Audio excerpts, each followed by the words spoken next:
He crashed the car, but the real wreck was what he tried to make me do afterward, and that's when I realized love shouldn't leave you bleeding and begging for honesty. I used to think love meant sticking by someone through anything. That changed the day I saw stars in the middle of a sunny afternoon, and not in a romantic way. 3 months ago, my boyfriend Derek ran a stop sign and plowed right into the side of a delivery van. I was in the passenger seat. No airbags deployed. My head slammed into the window hard enough that I blacked out for what felt like a few seconds, maybe more. I remember the sound of the crunch first. Metal on metal. Glass shattering. My own voice screaming involuntarily. When I came to, the world was sideways. The door had buckled inward. My ears were ringing and my vision kept doubling. Derek was yelling, not at me, but into his phone. Something about keeping the cops out of it. Are you okay? I croaked. My own voice felt like it was coming from underwater. Derek turned to me, wide-eyed. But not with worry. It was panic, the selfish kind. You're fine. You didn't lose consciousness, he said too fast. Don't make this into a bigger deal, okay? We just need to get out of here. My stomach churned. I was dizzy. My whole skull throbbed. I looked at the van, the driver already on his phone, probably with the cops. The delivery truck was dented hard on the driver's side, but he seemed okay. Meanwhile, I was holding back nausea and gripping the seat like it was a lifeline. Derek, I whispered, I think I hit my head. He clenched his jaw. Don't say that out loud, he hissed. Just say you're fine. We can handle this without insurance. That's when I knew something was off. I've been with Derek almost a year, and sure, he's always hated authority, tickets, cops, taxes, but this felt different. This wasn't about avoiding red tape. It was about avoiding responsibility. He didn't ask me if I needed an ambulance. He didn't check my head. He just kept talking about money. The guy's going to file a claim, I said, struggling to stay coherent. Shouldn't we? I don't want my rates to go up, he snapped. Then softer, like he realized how it sounded. Come on, babe. You're tough. You don't want to screw me over, right? I'll take you home, get you some ice. I should have gotten out of the car right then. I should have called 911 myself. But I was too out of it to think straight, and I still wanted to believe he cared more about me than his wallet. So I nodded, dumbly. Just drive me home. But he didn't. He drove to a parking lot 3 blocks away and told me to switch seats with him. You can't drive, I mumbled. You just crashed. He looked around nervously. Exactly. It'll look bad if I'm seen behind the wheel. Just move to the driver's side. You don't have to say anything. I didn't move. Something inside me started to boil. Not just from the pain in my skull, but the way he was treating me like a prop in his lie. My hand shook. I'm not switching seats, I said. I need a hospital. He scoffed, like I'd insulted him. Seriously? You're gonna start drama now? After everything I do for you? I looked at him, really looked. And all I saw was fear, not for me, but for his record, his job, his car. That's when I realized the worst part. He wasn't going to help me. He was going to let me suffer quietly so he could save face. I pulled out my phone and dialed 911. He reached for it, but I was faster. You touch me again, I said, voice low and trembling, and I swear to God, I'll tell them everything. He froze. And I made the call. That moment changed everything. Not just with Derek, but with how I saw myself, and what I deserved. That was the day the mask came off. The crash was just the start. The real damage came after. I didn't sleep that night. Even though Nicole made up the couch for me, gave me Advil, even heated up some soup, my body refused to relax. Every time I closed my eyes, I saw that stop sign. Then I saw Derek's face, not terrified for me, but terrified for himself. I kept replaying the moment he told me not to file a claim. Not to ruin his life. Like my concussion was just an inconvenience to his insurance premium. Like me lying in a hospital bed was just a speed bump to his future. Around 4 a.m., I sat up and opened my phone again. The texts were still there. That second one especially. Don't ruin my life over a stupid accident. I stared at those words for a long time. Then I took a screenshot. Nicole was already up when I wandered into her kitchen around 7. She was sipping coffee in sweats, scrolling on her iPad, but her eyes lifted the second she saw me. You okay? She asked softly. I shook my head. I need to tell my mom. She didn't say anything at first, just pushed a mug of coffee toward me and waited. I didn't call my mom right away. I needed to gather myself. She's not the kind of woman you half tell a story to, she'll dig until she knows everything. It took until around 10 a.m. before I had the courage. When I did call, she answered on the second ring. Sweetheart? Everything okay? I broke. The second I heard her voice, I started crying. Hard. Harder than I had since the accident. I told her everything. The crash. The hospital. The texts. The fact that he tried to make me take the fall by switching seats. By the end, my mom was silent. Then she said one sentence. I never liked him. I gave a weak laugh. I know. Do you need me to drive down? I nodded, even though she couldn't see me. Yeah. I think I do. She arrived that evening with a duffel bag and that look in her eyes, the one that always meant someone was about to get a reality check. Even Nicole straightened up when she saw her. My mom hugged me so hard it hurt, and I didn't care. I showed her the insurance form. She read it carefully, then looked up at me. You sure you want to go through with this? Once you file this claim, things are going to change. He might come after you. Blame you. Try to guilt you. I nodded. I'd rather deal with his guilt trips than lie to protect him. She smiled, not a warm smile, but one of pride. We submitted the claim that night. Attached hospital records, police report number, photos of the car. I even included the texts Derek sent me. I didn't hear from him for 3 days. Then I got a voicemail. You had no right. We could have handled this privately. Now I've got a suspended license, my insurance is gonna triple, and I might lose my job. I hope you're proud of yourself. I played it twice. Then sent a copy to the officer who took my statement. He called me the next day. You're not in trouble, he assured me. But I'd recommend blocking his number. That message toes the line of intimidation. So I blocked Derek. Phone. Email. Instagram. Everything. The next day, he showed up at my work. I walked into the break room and there he was, leaning against the vending machine like nothing had happened. His eyes lit up like he expected me to smile. What the hell are you doing here?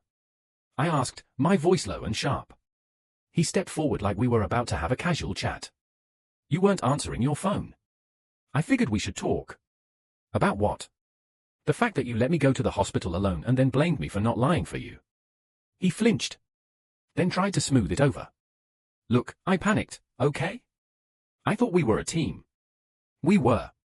Until you treated me like a liability. He opened his mouth to respond, but I shook my head. You ran a stop sign. You gave me a concussion. And then you told me to cover it up. That's not panic. That's character. He tried to laugh, like I was being dramatic. It wasn't that serious. I leaned in just enough so only he could hear. You're lucky I didn't press charges. And with that, I walked away. He never came back. After that final confrontation, I expected some kind of silence, like maybe Derek would just disappear into whatever sad little cave of denial he'd crawled out of. But of course, narcissists never go quietly. Especially not when they feel owed. A week after I blocked him, his mom messaged me on Facebook. Hi sweetie. Derek told me what happened. I think there's been a big misunderstanding. He's really broken up about this. Can we chat? I didn't respond. An hour later, she messaged again. I know he made a mistake. But he loves you. He's been so lost without you. Don't throw everything away over a stupid accident. There it was again. Stupid accident. Like I hadn't spent 3 days in the hospital and 2 weeks with migraine so bad I couldn't stand in sunlight without wanting to scream. I finally replied. He left me alone at the scene. Lied to the cops. Tried to make me switch seats. I got a concussion and he cared more about his insurance bill than my safety. If you think that's love, then I really understand why he turned out the way he did. She never responded. But Derek's cousin did. 2 days later, I got a message from someone named Travis, a guy I'd met once at a barbecue, and who spent most of the afternoon talking about cryptocurrency like he was pitching a pyramid scheme. You didn't have to ruin his life, you know. He loved you. You're a selfish B*H. ***. I screenshotted it. Sent it to the same officer handling my case. This time he didn't just call. He showed up at Nicole's. Said he wanted to talk in person. We sat on the porch while my mom and Nicole watched through the window like security guards. He told me that Derek had gotten a formal citation for reckless driving and failure to stop at a posted sign. That the insurance company was investigating potential fraud due to the attempted seat switch.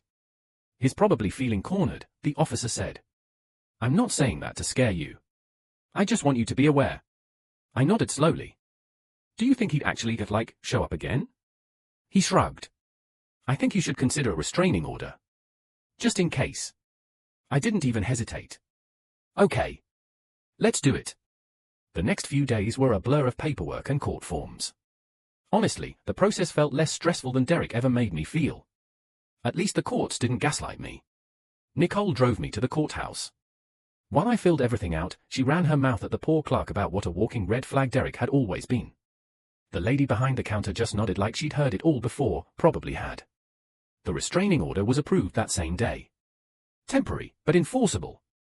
It felt weird, having to legally tell someone please don't come near me or try to contact me because you've proven you can't be trusted. But it also felt right. 2 days later, the police hand-delivered it to Derek's apartment. That night, he left me one last voicemail, from an unknown number. I didn't answer. But I listened. I hope you feel good about yourself. I'm gonna lose my license, maybe my job.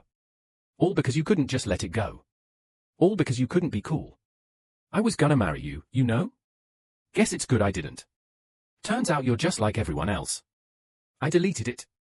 Then sat back on Nicole's couch and laughed. Not a big, joyful laugh. More like the dry, exhausted kind you let out when you finally reach the end of something horrible. Nicole handed me a blanket and a beer. You're better off, she said simply. She was right. I spent so long convincing myself that Derek was a good guy with a little baggage. But the crash didn't change him. It just showed me who he really was. A man who valued money, convenience, and control more than the woman sitting next to him bleeding into her shirt sleeve. I deserve better. I deserve better. And now? I'm finally ready to go find it. The hardest part wasn't the crash. Or the concussion. Or even filing the restraining order. It was untangling my life from his. Derek wasn't just my boyfriend, he was part of my daily rhythm. He had clothes in my closet, a toothbrush in my bathroom, and leftovers in my freezer. We had shared playlists, weekend routines, inside jokes. Losing him was like losing a limb. One I didn't realize was infected until it was gone. A week after the restraining order, I went back to our apartment. Or, I guess I should say my apartment. It was under my name. He'd just moved in slowly, piece by piece, like a fungus creeping over a surface. Nicole came with me. She insisted on it. I'm not letting you go back there alone. Not after the weird cousin messages. And not after that voicemail. I unlocked the door slowly. The place smelled like stale cologne and takeout. His hoodie was still draped over the arm of the couch. The half-empty water bottle he always left on the nightstand was still there, like he might walk in any minute and pick up right where we left off. But he wouldn't. Not this time. I walked around slowly, grabbing things I knew were mine. Books, my favorite mugs, framed photos I'd tucked into the shelf. I had no interest in touching his stuff. My lawyer said not to, just take my belongings and leave everything else untouched until Derek made arrangements. I followed that advice like it was gospel. Except for one thing. The stop sign photo. It was a small picture, taped to the fridge, a gag gift from Nicole back in January. It was supposed to be funny because I'd once joked about how Derek never fully stopped at signs. She'd printed a photo of a bright red stop sign and wrote, for decoration. Since y'all don't know what it means. I remember Derek laughed when he first saw it. Now it felt eerie. I pulled it off the fridge and slipped it into my purse. We left not long after that. As I locked the door behind us, I felt something I didn't expect, relief. A clean break. No more half-truths. No more flinching when my phone buzzed. Outside, Nicole slung her arm around me. So, she said, what now? I didn't know. The rest of the week was strange. I kept waiting for the other shoe to drop. For Derek to try something else, to show up somewhere, message someone, beg or threaten. But nothing happened. It was like he vanished. Or maybe he realized he'd finally pushed someone too far. I got my stitches removed from the side of my head that Friday. The scar small but visible, right at the hairline. The doctor said it might fade, but probably not completely. Good. Let it stay. Let it be a reminder of what I survived. That night, Nicole invited a few close friends over. Just girls, just pizza, no Derek talk unless I brought it up. It was the first time I laughed without flinching. Someone put on music and we danced in the living room like it was a high school sleepover. Around midnight, I stepped outside alone. The air was cool, and for the first time in a while, I wasn't dizzy. I wasn't scared. I just stood there, looking up at the stars. And I thought, asterisk, this is the part one get to rewrite. Asterisk. Not the crash. Not the betrayal. But everything after. I could move. I could travel. I could fall in love with someone kind. Or maybe just fall in love with asterisk being alone asterisk for a while. I didn't need to rush. I didn't need to fix anything. I just needed to keep going. I went back inside and joined my friends. They cheered when I reappeared. Someone handed me a drink. Someone else passed me a slice of cold pizza. I took a deep breath. And for the first time since the crash, I didn't feel broken. I felt free. The real grief didn't hit me until I was alone. After the girls went home, after Nicole fell asleep, I lay awake in the dark staring at the ceiling. It was dead quiet, no snoring, no rustling of Derek beside me, no familiar weight of his arm around my waist. And I missed it. I hated that I did. I missed the version of him that made pancakes on Saturdays. The one who pulled me into his chest after a long day. The one who used to kiss the top of my head like it was instinct. I missed the asterisk idea asterisk of him. The asterisk illusion star. But it was just that. A mask. Because the real Derek, the one who panicked, lied, and ran, he didn't just appear out of nowhere. He'd been there all along, in smaller ways I hadn't wanted to see. Like how he always blamed the waiter for getting his order wrong, even when he'd mumbled it. Or how he never apologized when he hurt my feelings, just made asterisk me asterisk feel guilty for being too sensitive. How he always said you're lucky to have me in this half-joking, half-serious tone. Those moments had always been there. I just looked past them. Now they felt like signs I'd ignored, red flags waving in plain sight. I couldn't stop wondering, asterisk, why did it take a concussion for me to finally leave, asterisk. The next morning, I made a list. A literal list, pen and paper, no distractions. I wrote down every moment Derek made me feel small, scared, or second-guess myself. Every time I bit my tongue instead of speaking up. Every time I made myself smaller just to keep the peace. It filled 2 pages. And at the bottom, I wrote, asterisk asterisk, this is why you're not going back. Asterisk asterisk. I folded the paper and put it in my wallet. Not because I planned to show it to anyone, but because I needed it. For weak moments. For late nights. For the future me who might romanticize the past. That night, my mom came over again. We sat on Nicole's porch, drinking tea out of mismatched mugs, watching cars pass by like it was a summer ritual. You okay? She asked softly. I nodded. Getting there. She took a sip, then gave me a sideways glance. You know, I dated someone like Derek once. I looked at her, surprised. Really? She smiled wryly. I was 25. He was charming, funny, had a motorcycle. I thought he was dangerous in a fun way. Turned out he was just dangerous. What happened? He cheated. Lied. Got drunk and picked fights with strangers. But I didn't leave until he wrecked my car and blamed me for distracting him. I stared at her. She just shrugged. It takes what it takes. Sometimes your brain needs a smack before your heart can catch up. We sat in silence after that. The good kind. The kind that doesn't demand anything. Later, as she was leaving, she hugged me tight. I'm proud of you, she whispered. You're breaking the pattern. I didn't cry. Not then. But I felt it, deep and low in my chest, something shifting, loosening. Like maybe the guilt wasn't mine to carry anymore. The next day, I started therapy. I didn't tell Derek. I didn't post about it online. I just showed up, sat down, and told a stranger about the day I saw stars in the middle of the afternoon. I talked about the crash. About the silence that followed. About the voicemail. The cousin. His mother.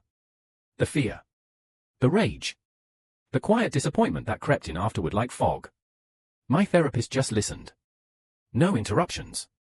No judgment. Just space. And when I was done, she asked, "What do you want now?" I thought about it. About all the things I didn't want anymore. The lies. The begging. The twisted version of love where I come second to someone's pride. I want peace, I said finally. She smiled. Then we'll start there. Therapy peeled me back layer by layer. I thought we'd talk about the crash. About Derek. About the bruises and the voicemail and the court paperwork. And we did. But that wasn't where it stopped. Turns out, Derek was just the tip of the iceberg. Because every time I talked about him, about the way he dismissed my pain, the way he shifted blame, the way he made me feel like I was crazy for having boundaries, my therapist would gently ask, "Has anyone made you feel that way before?" And suddenly, I was 10 years old again. Sitting at the dinner table while my dad shouted about the bills. My mom keeping her head down. Me holding my breath, trying not to spill my milk. Trying not to be a reason. I'd spent my whole life thinking that being easy to love meant being easy to live with. Quiet. Forgiving. Flexible. I was good at those things. So good that I let a man crash a car with me in it and still wondered if I was the one overreacting. That wreck didn't just shake my body, it cracked open a part of me that had never been inspected. And once it cracked, I couldn't ignore it anymore. I started showing up to therapy twice a week. I started journaling. Started asking myself hard questions like, why did I stay with someone who made me feel invisible? Why did I flinch when someone said, "You're too emotional"? Why did part of me miss the chaos? I didn't always have answers.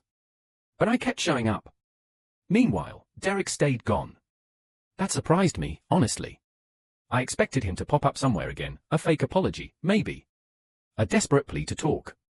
But nothing came. No texts. No emails. Just silence. Part of me wondered if he found someone else to play perfect boyfriend with. Someone new to fool with flowers and pet names and promises that meant nothing. But I didn't look. I blocked his socials for a reason, and I wasn't about to undo that boundary. He didn't deserve that kind of access to me anymore. Instead, I focused on rebuilding. I took time off work, used up the PTO I'd been hoarding for some imaginary vacation. Nicole and I deep cleaned my apartment. I tossed anything that reminded me of him, the hoodie, the mugs, even that stupid candle he always lit after dinner. I sold the coffee table he picked out and replaced it with one I actually liked. Little things. But they added up. And slowly, the space stopped feeling haunted. One night, Nicole and I sat on the floor eating takeout off the new table. She looked around and grinned. "You're like a whole new person." I shook my head. Not new. Just finally being me. She raised her glass. "To you, then." "To me," I said. And we clinked glasses. It was a small moment. But it felt huge. Because for the first time in forever, I wasn't trying to be someone else's piece. I wasn't making room for someone who wouldn't do the same for me. I wasn't apologizing for taking up space. I was just living. And healing. And learning that love isn't supposed to feel like walking on eggshells. It's supposed to feel like safety. Like honesty. Like someone slowing down, not speeding through a stop sign, because you're in the car with them. And finally, I understood why I walked away. Not because I stopped loving him. But because I started loving myself. I didn't expect to cry in the cereal aisle. It had been about 2 months since the crash. I was finally back to some version of normal, working part-time, walking without getting dizzy, sleeping through the night. My therapist said healing isn't linear, but I still expected that the worst was behind me. Then I saw the cereal. Not just any cereal, his cereal. Derek's weird, overly sugary brand that I used to tease him about. He used to eat it dry, straight from the box, during movie nights. And suddenly, right there in aisle 7, I froze. 1 second I was fine. The next, I was gripping the cart like it might float away. Tears welled up without warning. Not the dramatic, loud kind, just quiet ones, slow and hot, dripping down my cheeks while some kid nearby begged their mom for fruit snacks. I wanted to run, but I didn't. I just stood there and let the wave pass. That's something therapy taught me, to ride the wave, not fight it. Because pushing it down only means it'll crash harder later. So I stood there, in front of a shelf full of sugary regrets, and cried for a version of me I was finally letting go of. Later, in the parking lot, I sat in my car for a while with the AC running. I didn't text anyone. Didn't call Nicole. I just sat with the feeling. It was sad, but also clean. Like I was flushing something out of my system. When I got home, I lit a candle, not one of Derek's, one I picked out last week at this little local shop. Lavender and mint. Clean. Fresh. And I wrote in my journal. Healing isn't about never missing someone. It's about realizing you don't miss the version that hurt you. That night, I went through my camera roll. I hadn't dared to look before. There were hundreds of photos, trips, date nights, birthday dinners. In almost every one, I was smiling. But looking closer, I noticed something. I looked tired. Even when I smiled, something in my eyes seemed off. Dull. Like I was performing a version of happiness I didn't fully feel. There were barely any photos he took of me, just a few awkward selfies I begged him to snap. But there were plenty of ones I took of him, at brunch, driving, sitting by the window with his dog. All curated. All soft-filtered. I deleted every last one. It didn't feel vindictive. It felt necessary. Like deleting a corrupted file so it doesn't crash your whole system. Afterward, I did something wild. I re-downloaded Bumble. Nicole had dared me to a week ago. I'd said no, that I wasn't ready. That I didn't want another Derek. But that night, something shifted. I wasn't looking for love. I wasn't even looking for a date. I was just testing the water. Creating a profile felt weird. Vulnerable. But also empowering. I put up photos of me hiking, reading, making a mess in the kitchen. Things that felt like me again. My bio just said, learning how to put myself first. Be kind or be gone. I didn't expect much. A few guys swiped right. A couple messaged. One asked me what my favorite movie was and told me mine was wrong, immediate block. Another asked me how I like my eggs, safe enough, I guess. But it wasn't about them. It was about me. The girl in the serial who didn't run away. The woman who finally chose herself. And for the first time in a long time, I felt hopeful. Not because I had someone new waiting. But because I wasn't waiting anymore. 3 months after the crash, I took myself out to dinner. Alone. No backup friend. No fake phone call. Just me, a good book, and the kind of restaurant where Derek used to complain about the pretentious small portions. I wore red lipstick, the kind he once told me was a little much, and ordered a glass of wine he used to say was too expensive. And I felt amazing. The waitress smiled when I walked in. Table for one. Yep, I said, and for once, it didn't sting. It felt powerful. I sat by the window. I read a few pages. I sipped slowly. I took my time. No awkward silences to fill. No one rolling their eyes when I asked the server a question. Just peace. Halfway through the meal, a couple at the next table started fighting. Quiet at first. Just a tense whisper. Then voices raised, not enough for the manager to step in, but enough to hear words like you always do this, and it's not my fault, and don't gaslight me. The girl looked exhausted. The guy looked defensive. I knew that look. I'd lived with that look. And in that moment, I felt something I didn't expect. Gratitude. Not because I pitied her, but because I knew I wasn't her anymore. I wasn't sitting across from someone who made me feel like love was a battlefield. I was sitting alone. And it was the best table in the house. I paid my bill, left a generous tip, and walked 2 blocks to this little bookstore I'd been meaning to visit for months. I wandered between shelves like it was a museum. Picked up a novel I'd never heard of. On the cover was a woman standing at a crossroads, suitcase in hand. Too on the nose? Probably. I bought it anyway. On the way out, my phone buzzed. A number I didn't recognize. At first, I ignored it. Then I saw the voicemail icon pop up. I hesitated, then played it. It wasn't Derek. It was his mom. Again. Hi. I know you probably don't want to hear from me. I just wanted to say I'm sorry. I pushed you. I didn't listen. And, well, I was wrong about a lot of things. You didn't deserve what happened. I hope you're doing okay. I stared at the sidewalk. A breeze brushed past me, and for a second, I just stood there, frozen in this weird mix of confusion and closure. She didn't ask me to call back. She didn't defend him. She just apologized. And you know what? It didn't change anything. But it mattered. I walked home a little lighter. That night, I sat on my balcony with a new book and a blanket and just existed. No plans. No timelines. No pressure to heal faster or move on or get over it. I wasn't over it. I still flinched at loud noises sometimes. Still had moments where I reached for my phone to text Derek before remembering he was gone. Still found myself scanning cars at red lights, wondering if he'd pull up beside me. But I was healing. Not because time was passing. But because I was doing the work. I stopped asking, why did this happen to me, and started asking, Asterisk, what am I learning from this? Asterisk. The answer, more often than not, was asterisk asterisk, I'm stronger than I thought. Dot asterisk asterisk. Asterisk asterisk, I deserved better all along. Dot asterisk asterisk. And asterisk asterisk, I'll never let someone like him drive my life again. Dot asterisk asterisk. It was a Tuesday afternoon when I finally saw him again. I was at the DMV, of all places. I needed to update the address on my license, a small thing I put off for weeks.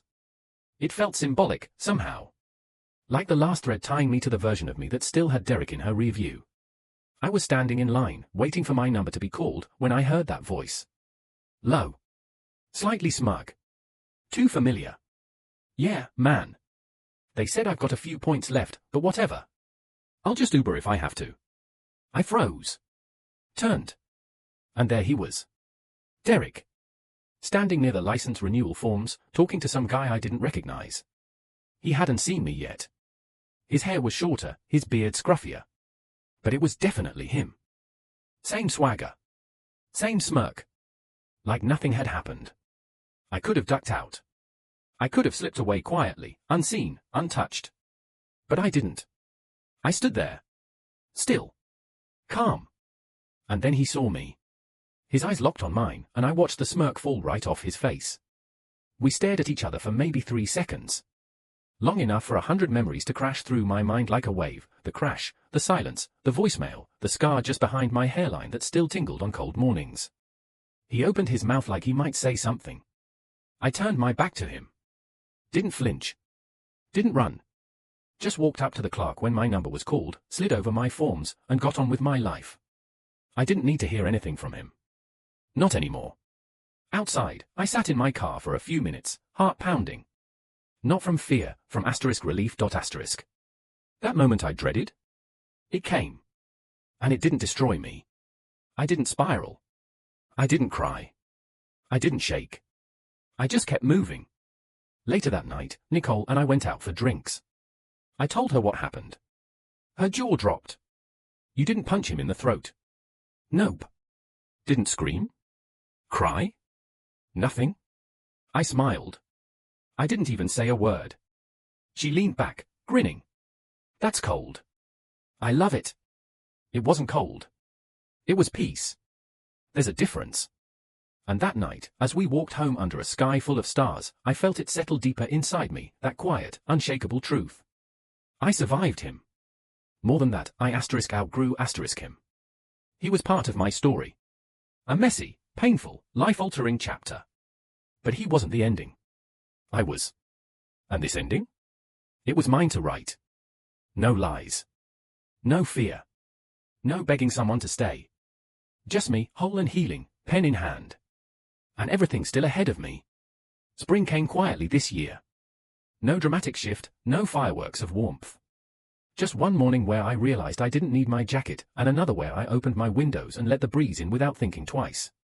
Healing had been like that too, not a single moment, but dozens of quiet ones, slowly stacking up until I looked around and realized I felt okay.